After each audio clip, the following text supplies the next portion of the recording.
AP CM Chandrababu రెండు నాలుకల ధోరణి మరోసారి బయటపడింది. ఎస్సీలోని రెండు వర్గాల మధ్య చిచ్చురేపి ఆ చలిమంటల్లో రాజకీయ పబ్బం గడుపుకునేందుకు సిద్ధమయ్యారు.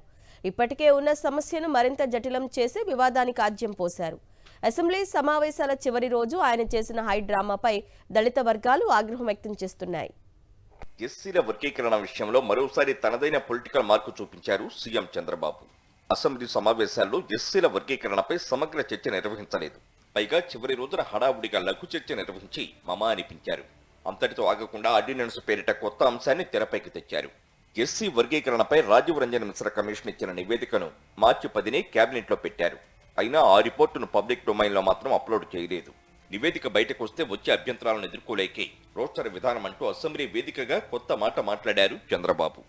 ఎస్సీ వర్గీకరణ సమస్యకు ప్రభుత్వం పరిష్కారం చూపుతుందా లేదా, లేక ఈ వివాదాన్ని ఇట్లాగే రగిల్చి ఎప్పటికీ ఆరని మంటల్లాగా ఉంచి అందులో చలి కావచ్చుకోవాలనుకుంటుందా అన్న ప్రశ్నలు ఉత్పన్నమై అవుతున్నాయి. ఈరోజు ఇవన్నిటి కూడా ఈరోజు చర్చ జరుగుతూ ఉంది.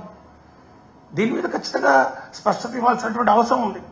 ఈ వర్గీకరణ సమస్యను మరి ఇట్లాగే ఒక డోలాయమానంలో పెట్టి అణగారిన వర్గాల వారికి రావాల్సినటువంటి ఫలాలు కూడా రాకుండా అడ్డుకుంటున్నటువంటి పరిస్థితి కనపడతా ఉంది. రాష్ట్రాన్ని యూనిట్గా తీసుకోవడం, 2026 జనాభా లెక్కల తర్వాత మార్పులు ఉంటాయని చంద్రబాబు ప్రకటించడం పట్ల అనుమానాలు వ్యక్తమవుతున్నాయి. వర్గీకరణ సమస్యను మళ్లీ మొదటికి తెచ్చేందుకే చంద్రబాబు ఈ వ్యాఖ్యలు చేశారనే అనుమానాలు వ్యక్తం చేస్తున్నారు. దీని ద్వారా ఎస్సీల్లోని రెండు వర్గాల మధ్య మళ్లీ గొడవలు రేపి రాజకీయ లబ్ధి పొందాలని చూస్తున్నారనే ఆరోపణలు వెల్లువెత్తుతున్నాయి. వీళ్ళు ఎంతసేపు వీళ్ళ కొట్టుకు సావాలి, వీళ్ళు అభివృద్ధి మీద ధ్యాస పట్టకూడదు, వీళ్ళ రాజ్యాధికారం వైపు చూడకూడదు. వీళ్ళని రాజ్యాధికారం వైపు చూసినట్లయితే మళ్ళీ ఎవరికి కూడా రాజ్యాధికారం రాదు.